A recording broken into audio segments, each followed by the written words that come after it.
You're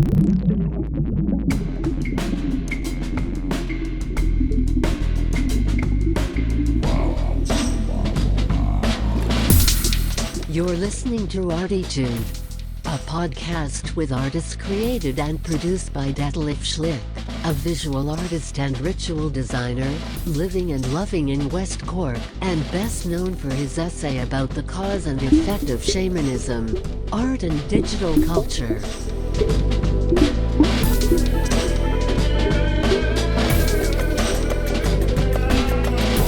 Working in the field of performance, photography, painting, sound, installations, and film, he will dive and discover with us and a weekly creative guest into the unknown and exciting deep ocean of the creative mind. This is Detlef Schlich, and today we dive into the deep and exciting ocean of the creative mind together with an old friend, and I'm so happy to have him here on my show. It is Robert Lambert. Hi, Robert. Hello, Detlef.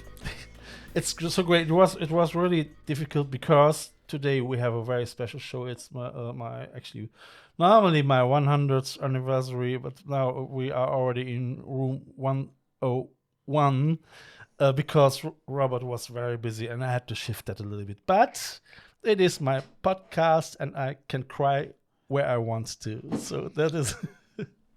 This is different, folks, to the normal interviews that Detlef gives you, because this time round, Detlef is a victim of the interview. This is his very own Room 101 experience, where he's going to be confronted with his worst fears. Can you just explain the visitors, the listeners actually, the visitors of the Room 101, what was the room? Well, for anybody who's read George Orwell's 1984, Winston Smith was put into a room 101, and in his case, it was a rat, which was his worst fear that he was confronted with. I think the perpetrator of that was a character called O'Brien, if I remember the novel correctly. So we don't know who's now the perpetrator, is Robert Lambert or the Detlef Schlich. So we will know that at the end of the show.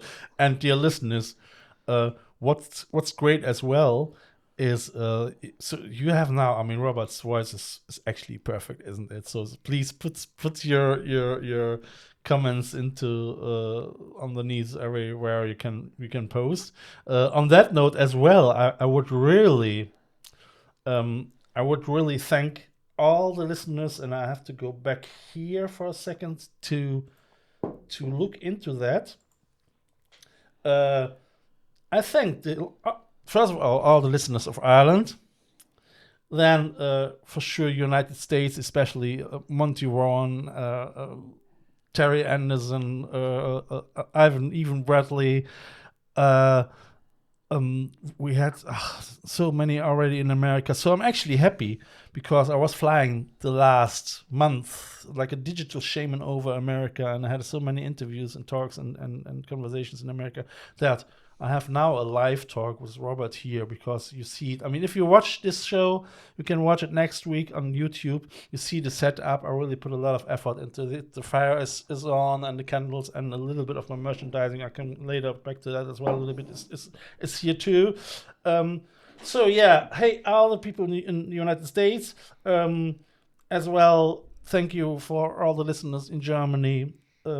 In Spain, especially Phil Wolf, I had him as well in my show, and he's still in Spain. And he, like, I know he wants to move to Norwegian, so we will see.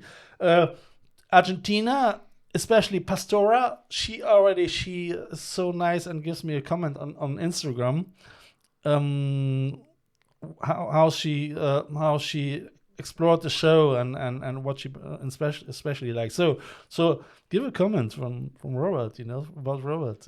Well, all I can say is that it is a cold winter's evening here in West Cork in Ireland.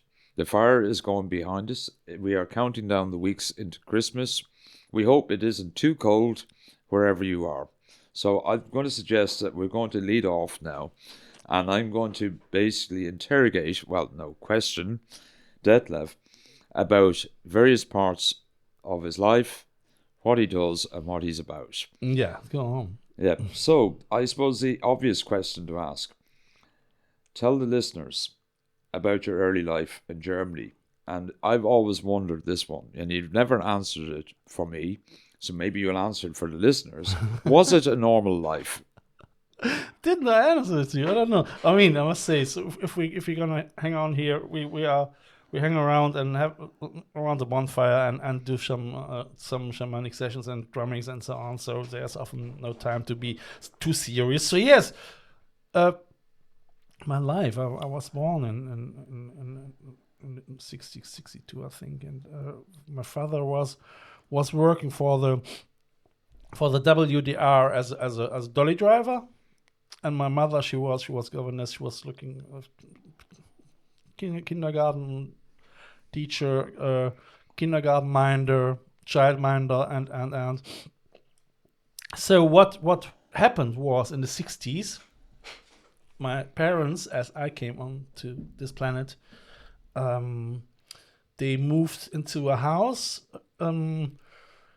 I would say more. It was at the edge of Cologne. I mean, 5 minutes apart from the slaughterhouse and 5 minutes apart from the whorehouse.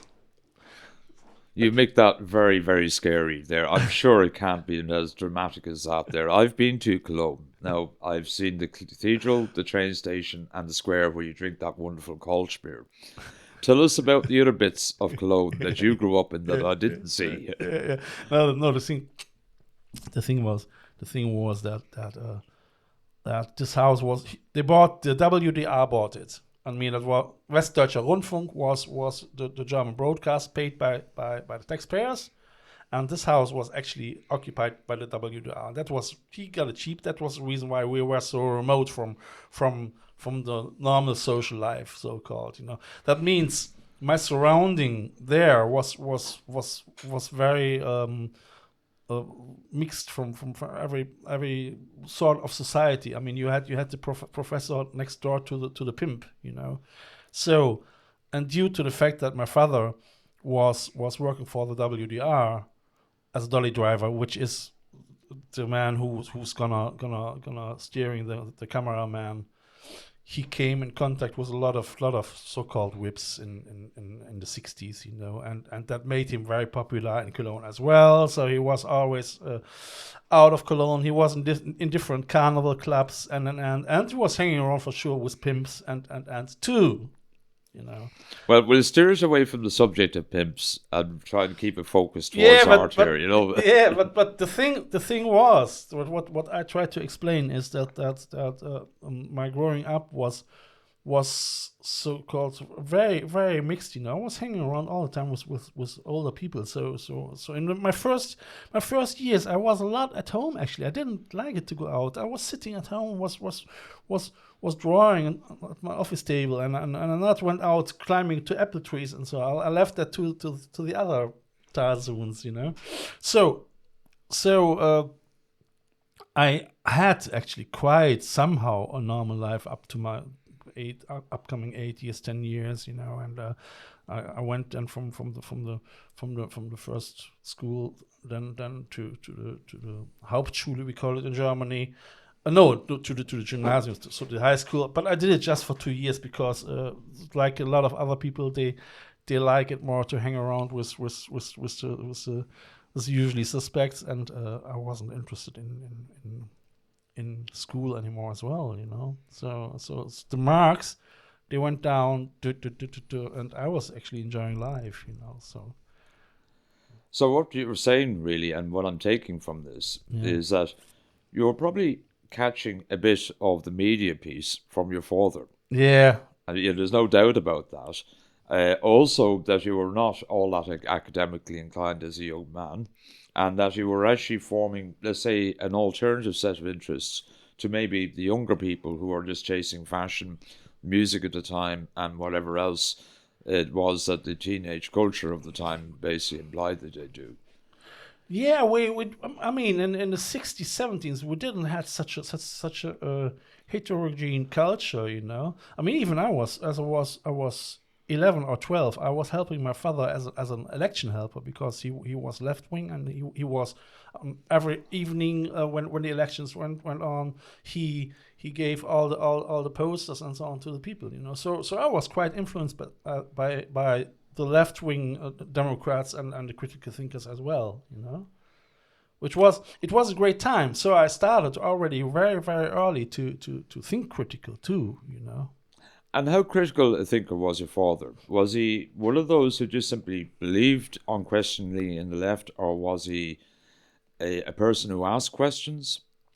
He was a liberal person who said, live and let live, So he was not the intellectual, I would say. So I think it was his opinion that what he was doing was the right thing if he's supporting the left wing. And don't forget that the WDR, the WDR, Westdeutscher Rundfunk, was very left, and a lot of intellectuals were running the club, So he probably he knew already that he did the right for himself, So.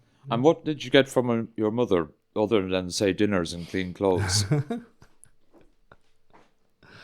I don't know. I mean, I think both they had the life at this time was just almost 20 years after the Second World War, and they both had their issues, So like a lot of parents in the 60s, I don't know what. I mean, my mother never told me that what was going on, was she raped or what. My father never told me, but both had what I know now, a lot of on a spectrum. My mother, an emotionally spectrum. She was emotionally like on a level on a 14-year-old girl often, So it was almost impossible to speak to both, either to my father not to my mother, So, I mean, they never beat me or what, but there was never ever really a really discourse going on either, So the intellectual part I missed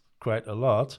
That's probably the reason why I have now my podcast, And probably also where you may have lost an interest in school and various other things. You had, I'm assuming, started to very much look at certain things and basically to start to explore in your own direction then. Is that a fair comment? Absolutely, yeah. I would say that as well. So yeah, it was. I started early to be creative, So I started already with 8 years in my bed. I put my blanket over my bed, and then I was singing Jimi Hendrix. I mean, I was playing the guitar with my mouse, and the bed was my amp, like,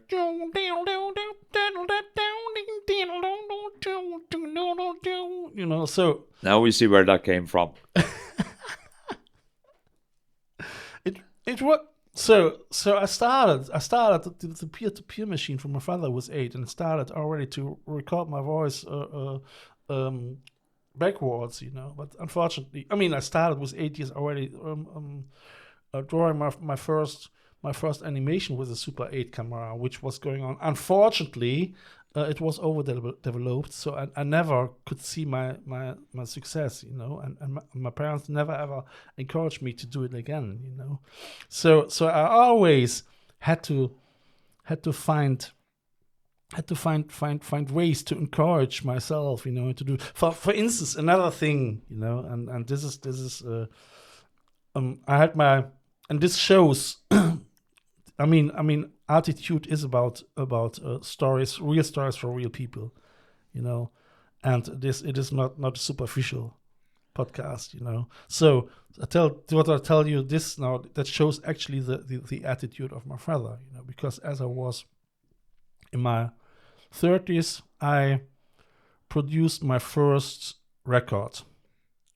I was proud, proud, like, wow, so they people believed me, and then I put the money into it, So I went with this CD.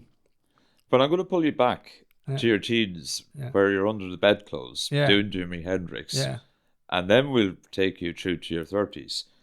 When you were going through your late teens, what other things did you do? Okay, but remind me about that, because that's very, it tells you a lot, okay? Like what you hear so far? Make sure you never miss a show by clicking the subscribe button now. This podcast is made possible by listeners like you. Thank you for your support. Now back to the show. It was drawing, it was performing, it was being.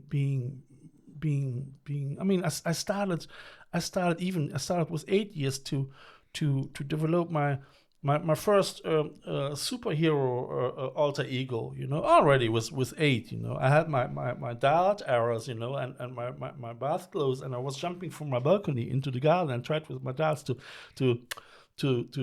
hit the trees and so on, and I started to draw my first cards, with the rivals for the superheroes, for the anti-superheroes, and I gave them names, and I gave them as well. I thought about that. I gave them a character, So Did you always, as well as drawing the characters, and I've certainly seen you do this. This is a Detlef certainly that I know, where you're drawing the characters, you're doing the music. You're working out the speech. You're always working out the media and everything else that you're doing with it.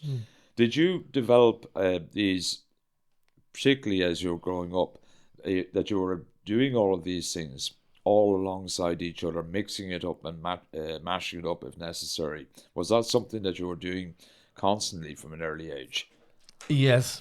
Unfortunately, things like this can confuse you as well, So that means if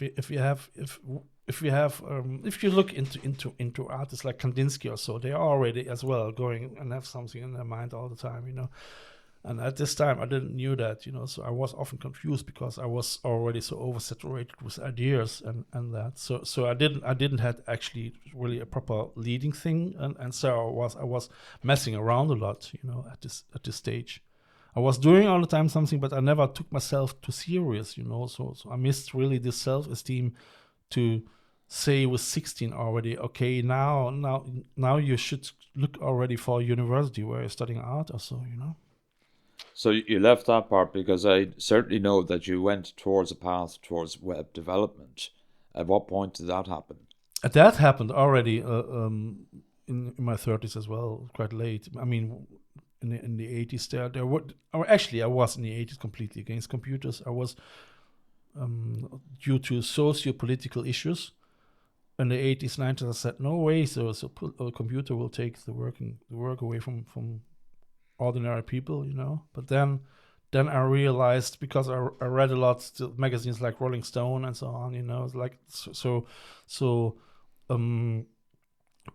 popular politic magazines, and I realized that the hippies who prayed and preached peace and happiness, these fuckers, they started actually with all this computer shit, So, which is, sorry for the word shit. I mean nowadays we gonna participate from it as well, but getting confused too, sure. One thing that fascinates me, because you've skipped past the 20s, and certainly we're of a similar age. We let our listeners guess that. But the thing about the 1980s is the decade that, in a sense, that I grew up. I went off and did my things, and then I started working, and I found myself in various places. I'm not going to bore the listeners with that. It might be interesting as well. So we'll get to that too. When you were in that space, you're in your 20s, in the 1980s. What were you at? In the 20s? In your 20s. Okay. During the 1980s, which I'm assuming was in Cologne.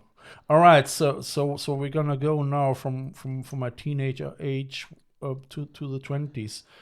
So you see, a lot of people they play in the 20s already. They have an instrument and they're doing this and that, and I was still somehow messing around. I mean, we did a lot of creative things when I think back. In my teenager time, so up to the 20s, but never ever really organized, So I never ever came to the idea to join a band or try to get band members together, because it was actually just about having parties and creating punk and being crazy in the world, which was going very much a scene at the time, as I remember it too. Yeah, you know. So it was when I have in my podcast conversations, talks with people. Often they started already, you know, with 11, 12 and pushing themselves with their creativity, since it's mostly music, you know, so that they play an instrument, and the perfectionist already when they are 16, 17, where the self-esteem already grows, you know. That means when these guys were 24, they had already an experience almost 10 years with bands and you know, and I started actually with 23, 22, 23 the first time with my band, you know, because I was getting cold and hot before that, when I was thinking about that I have to stay on a stage and singing in front of an audience and being the front pig, we say it in Germany, you know, you know, and now I don't mind anymore, you know. So you get to out of through that phase. Yeah. You're coming into your 30s. I know you've been so keen to jump into your 30s. We will let you at your 30s, because I'm sensing this is very much the age where you say, right, this is where I'm going to start doing certain things. Yeah. I mean, the 20s. That's right. Actually, my 20s were for other people probably the teenager things, you know. So I've learned in my 20s to set up my self-esteem. I've learned to establish my art in drawing, and I was starting in the 20s already, starting to draw for illustrations for books. So and people came and, hey, what you're gonna do is great, and so, but I still didn't study, you know. So I had my bands, my punk rock bands, where I was singing English, never ever a major deal, you know. So punk and against the establishment. So that was in the 20s, and then in the 30s, and in the 20s, my son was coming as well. Hi, Marlo. So I'm very happy that he's on this planet too. It was not easy for him and them as well, because I used to live in a very alternative scene, you know, and I mean, we were against the big oil companies and had big blankets out, oil for us all, and all that, you know. So that in the late 20s, just to get a jump to the 30s in Cologne, we had a lot of problems, housing situations in the 80s and the 90s, you know. That means an apartment, a small apartment, was at this time, it was really very expensive, you know. So and I and the mother of my child, we just was getting thrown out of a huge, cheap, affordable flat, you know. So that means, and this time I was living half a year in a bus, back to my mother for 3 months, like a lot of people doing it again as well. Found a place, a very small apartment, just for living, you know. And in this apartment, I was not able to continue with my drawings, my illustrations, and I thought, well, what you gonna do now, you know? So I said, okay, you know what? You can't create art here in this flat, in this apartment, so you have to go out. So what I did is I took my guitar. I mean, I was already able to play my songs, and I created already songs. So I've learned in my 20s playing guitar, and I used that then in the sort of sitting in the park, having my notebook, you know, writing songs, and this time I created a couple of songs and was playing them in a coffee, just for the sake, you know, to play and having fun with friends. And my former manager, record manager, he was listening to that and said, hey, so I would like to support you and to pay for 7 songs. So I made 7 songs, but this was in German songs, and but I had, I mean, the same. I was thinking about, oh my God, what happens when you're getting now popular with that, and you have to go on stage. And really, I mean, I don't like it to be on tour. You know, I like it actually hanging around with friends. But the idea being on tour, I said, okay, if you have to do that, so then you're gonna do that. And if you get into the charts, after 10 years, you have to go into rehab. So That's one very extreme way of putting it here. yeah, but you see, I mean, that was my idea how I could put myself this psychological trick on me. You know? This is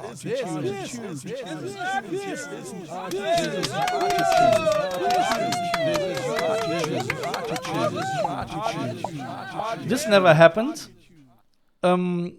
In 33 or 34, I stopped making music because of my tinnitus, and started writing scripts for the television due to this disease.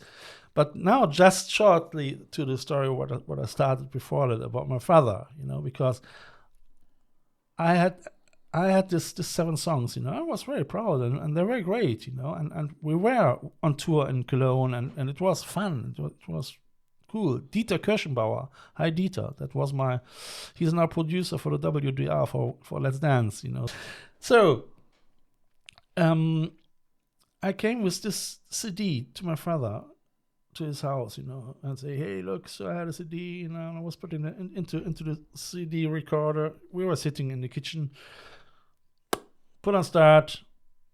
My father was getting up and went into the bathroom shaving and said nothing, you know.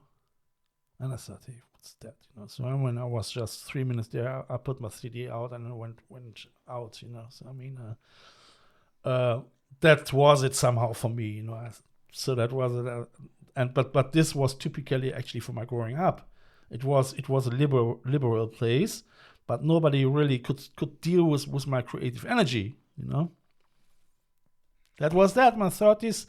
So that was the end somehow of my music making. That was the beginning of the writing for the German television, where I wrote a lot of TV movies and character developments and quite a lot. I read as well science fiction utopian stories, which I never ever produced. But the funny thing is, everything comes together again somehow, you know. So and at this time, I remind myself, I remembered it actually. So yeah, you did it already as you were young, in the age of 8 or whatever, you know, and you created, you know. And I mean, that's still without creating. I mean, I have to remember myself all the time again, you know, so that the part of this planet where I am here is actually to create, you know, and for me, creativity is still the vision and the driving engine, and actually not materialism or anything else, you know. So that were the 40s. That were actually 40s. That was before I was coming over here. So, you know, and that's actually, as I was 40, and exactly where I was 40, I was coming over here to Ireland. Funny thing is, as I was 20, I predicted already. I said, this big cities, they drive people crazy, you know, and you're getting superficial. And what I gonna do is what I surely gonna do is, when I'm 40, I'm away from Cologne. I'm living on the countryside, wherever I will live. I mean, I didn't expect that I live here in Ireland, you know. So I mean, I thought actually living in Spain or somewhere else, you know, or Portugal would be the thing. But now I'm here. So that takes us to the first part of Detlef's story. And so there's a nice little bookend, because he's there writing the scripts for the stories and things like that, and then decides, hey, I'm going to Ireland. Yeah. And I think that's where in the next discussion we'll talk about Detlef, his time in Ireland, and in particular his serious, maybe structured or not so structured journey as an artist as well. So thanks to our listeners for that, and we'll carry on this discussion in the next podcast. Robert, I thank you very much. It was great, and it was great to structure that. So we really managed that in a quite short time. I'm quite happy about that. Dear listeners. What I have to mention again as well, this is a listener supported podcast, and I can survive only when I'm gonna go into my merchandising hell, where I'm gonna have actually new things as well. I'm gonna have a new mug. Look here, you can see it next week if it's on YouTube. A new mug. I made myself this T-shirt, and I have to thank Pastora really, because Pastora said so. Yeah, Robert has as well another one. That shows that You don't get the coffee in it though. You have to put the coffee in it yourselves, listeners. Yeah, and so if you want to see more, you can get to my Instagram account at Schlich, or at ArTEEtude, or at I Love West Cork Artists at Instagram. Plus, if you want to join the I Love West Cork Artists group on Facebook, because I'm currently working as well for the West Cork Development Center, so and create this group in order to make it bigger as well, because it is a lovely group and people share their artwork. So join. I have nothing to say about Robert now, because normally I have my talk guests, and yeah, this is for me quite new, and I must say it's strange, but it is nice. So thanks, Robert. Thanks, dear listeners, and we all hear us in the next week. Room 102. Bye bye. Robert. You have listened to ArTEEtude, West Cork's first art, fashion and design podcast. ArTEEtude, never so close again. That was too close.